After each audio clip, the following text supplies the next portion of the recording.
Good morning everyone, doctor Shefali और आज हम बात करेंगे डिलीवरी के बाद में बच्चों को क्या क्या प्रॉब्लम्स होती हैं, जिसकी वजह से जो न्यू पेरेंट्स हैं, मॉमीज हैं, वो बहुत ज़्यादा डर जाती हैं कि अब ये बेबी को ये हो गया तो हमें क्या करना चाहिए। कई बार आधी रात को भी जो मम्मीज है वो अपने बच्चे को लेकर आती हैं कि ये दिक्कत हो गई है। तो इसीलिए हम चाहते हैं कि इसका एक बेसिक शॉर्टकट नॉलेज आपको पहले ही दे दें, ताकि जब भी ये प्रॉब्लम्स आपके साथ भी हो, because they are very natural and very common, तो आप डरेंगे नहीं और आपको पहले से ही पता होगा कि ये क्या चीज़ है। सबसे पहला, डिलीवरी के बाद में कई बार जब लेबर 4-5 घंटे चलता है या आपको पानी लीकिंग पहले ही हो जाती है, फिर डिलीवरी 7-8 घंटे बाद होती है, या आप घंटे 1.5 घंटे तक पुश नहीं कर पाते, तो बच्चे के सर पे हमें स्वेलिंग बहुत कॉमनली मिलती है। तो बच्चे के सर पे ये जो स्वेलिंग मिलती है, इसे कहते हैं कैपेट। ये धीरे धीरे अपने आप 6-7 डेज में सबसाइड कर जाती है। बच्चे का सर आपको कहीं ना कहीं थोड़ा थोड़ा पिलपिला महसूस होता है, अंदर की तरफ जाता है, तो डरना नहीं है। This is routine swelling in the head, जो कि प्रेशर की वजह से थी, क्योंकि बहुत देर तक हेड जो है पेल्विस के अंदर रहा होगा किसी पोजीशन के ऊपर। तो अगर कैपेट है तो डॉक्टर को तो दिखाना ही है, लेकिन बहुत आम क्वेश्चन होता है ये, तो 6-7 दिन में ये अपने आप ठीक हो जाएगा। सेकेंड, कई बार हमें बच्चे के पैर जो हैं वो थोड़े टेढ़े मिलते हैं। This is CTEV, congenital talipes equinovarus, मतलब क्लब फुट। कई बार तो ये जेनेटिक होता है। सेकेंड, ये पोजिशनल हो सकता है, क्योंकि बच्चे की पोजीशन यदि इस तरह से है तो बच्चे जो यूट्रस की वॉल है उसमें जो बच्चे का फीट होता है वो दबता है, तो वो कोई भी पोजीशन ले लेता है, क्योंकि वो नाजुक होता है, तो वो कई बार इस तरह की पोजीशन लेता है, तो बच्चे के जो पैर हैं वो थोड़े से टेढ़े मिलते हैं हमको। कई बार यूट्रस में पानी कम होता है तो भी ये कॉमनली मिलता है। इसमें भी आपको पैनिक नहीं करना, धीरे धीरे फिजियोथेरेपी एक्सरसाइज से, ऑयल मसाज से ये पैर ठीक हो जाता है। नहीं होता तो हम लोग कई बार जो ऑर्थोपेडिशियंस होते हैं ये पैर पे पट्टा बांध देते हैं। तो this is second common condition. Third, delivery के 1-2 दिन के बाद में हम देखते हैं erythema टॉक्सिकम, which is red rashes of the baby, which is the most common, and believe me 99% बच्चों को, 10 में से 9 से ज़्यादा बच्चों को ये होता है। This is very common because बच्चा जो पेट से बाहर निकला है, कई बार हम लोग वाइप करते हैं, क्लोथ्स पहनाते हैं, अंदर की जो बच्चों की गर्मी है, आम भाषा में हम कहते हैं, वो निकलती है, जो वेदर चेंजेस होते हैं, इन सब की वजह से बच्चे को ये रेड रैशेस निकलते हैं। सेल्फ लिमिटिंग है, कुछ नहीं करना, ज़्यादा से ज़्यादा हम लोग लोशंस देते हैं आपको लगाने के लिए, वो आप लगा लीजिए, बच्चे को आराम आ जाएगा। आप नॉर्मली देखेंगे पहले बच्चे के फेस पे रेड रैशेस चालू होते हैं, फिर गर्दन पे आते हैं, हाथों पैरों पे आते हैं, जो कि आपको पैरों पे, बैक पे भी मिल सकते हैं। ये भी 7 से 10 दिन में बिल्कुल ठीक हो जाते हैं। एलोकॉन लोशन, यूमिसॉन एम लोशन, इटोग्ला लोशन, ये कुछ कॉमन ब्रांड्स हैं जो हम लोग आपको प्रिस्क्राइब करते हैं, and then these red rashes are normal. आपको एंटी एलर्जिक ड्रॉप्स भी कई बार हम लोग देते हैं, जिससे भी रैशेस में आराम आता है। फिर आती है वजाइना से डिस्चार्ज की बारी।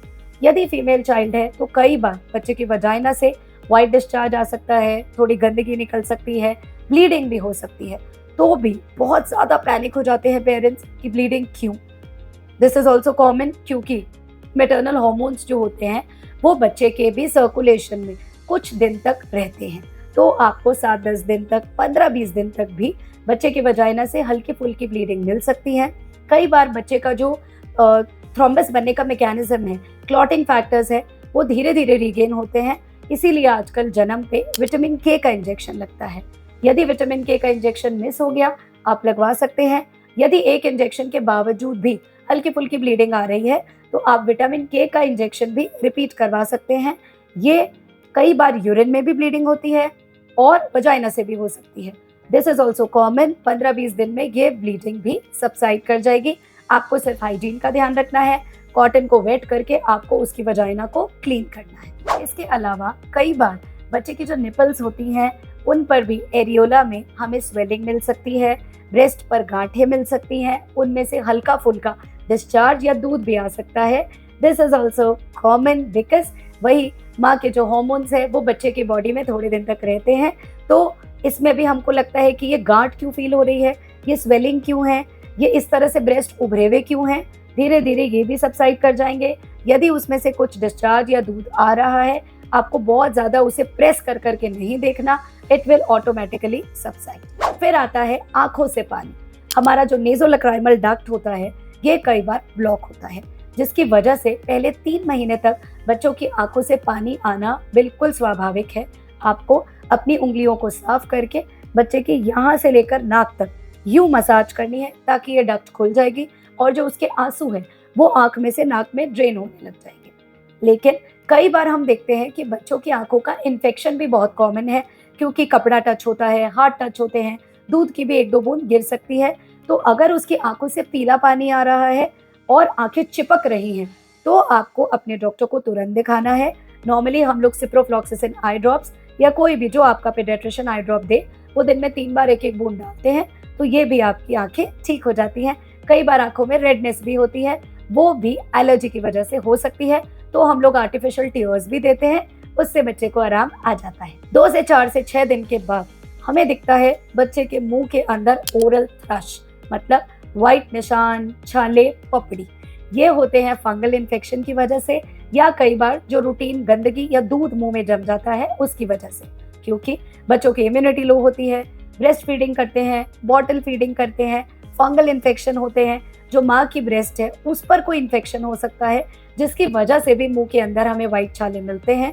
आपको सतर्क रहना है। कभी भी जो एक आम आदत होती है कि लिया उंगली पर कॉटन का कपड़ा और लो जी पूरे मुंह के अंदर फेर दिया, रगड़ दिया, नहीं नहीं, बच्चे के ये बिल्कुल नहीं करना, इन्फेक्शन हो जाएगा। ये जब हटती है, उसकी जो म्यूकस मेम्ब्रेन होती है वो इतनी नाजुक होती है कि आपकी उंगली की फ्रिक्शन की वजह से कई बार बच्चों के मुंह के अंदर ब्लीडिंग होना चालू हो जाती है, स्किन अपनी जगह से हट जाती है। तो इसे बिल्कुल नहीं करना है। अगर वो फंगल इन्फेक्शन आपको लगता है कि व्हाइट दाने जगह जगह पर पैचेस की तरह लग रहे हैं, तुरंत अपने डॉक्टर को दिखाना है।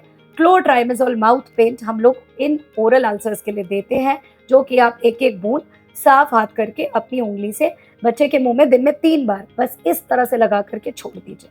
3-4 दिन में ही ये ओरल थ्रश बिल्कुल ठीक हो जाएगा। बहुत ज़्यादा हमें बच्चों के मुंह को, आंखों को हाथ डाल डाल के साफ नहीं करना, नहीं तो हम उसे उल्टा इन्फेक्शन दे देंगे। तो इस तरह से डिलीवरी के बाद में ये कुछ कॉमन बच्चों की चीज़ें हैं जो फर्स्ट 15-20 डेज में हमें देखने को मिलती हैं और हम बहुत पैनिक हो जाते हैं। इसके अलावा एक इम्पॉर्टेंट चीज़, डायपर रश। हम अगर बच्चे को बहुत ज़्यादा डायपर में रखते हैं तो स्किन क्योंकि नाजुक है, तो बम्स पे, बटक्स पे हमें बहुत ज़्यादा रैश भी मिलती है। बच्चे को हवा लगने दें, बम्स उनके ड्राई रखें, कॉटन नैपीज दिन में इस्तेमाल करें, ताकि ये प्रॉब्लम भी आपको कम से कम आएगी। तो इस तरह से अपने बेबी का ध्यान रखें, छोटी मोटी प्रॉब्लम में ना घबराएं, पीडियाट्रिशियन और गायनेकोलॉजिस्ट से तुरंत संपर्क करें। यदि बच्चे को हल्की उबाक भी आती है तो प्लीज आप उसे डकार दिलाने का मेथड तुरंत सीख लीजिए, ताकि ये उबाक भी उसे कम आएगी, आप उसे अच्छे से बर्प करा पाएंगे। Hope my video is useful for you. आप अगर कोई और टॉपिक्स पे भी वीडियो बनवाना चाहते हैं, आप कमेंट सेक्शन में डाल दीजिए, ताकि हम आपका एंटीनेटल, पोस्टनेटल दोनों ही स्ट्रेस कम कर सकें। चैनल्स को सब्सक्राइब करें। इंस्टाग्राम पे भी जो मेरा चैनल है उसे आप देख सकते हैं, हम लाइव भी आते हैं, उसे आप ज्वाइन कर सकते हैं। Stay tuned, stay healthy, stay positive, love you all.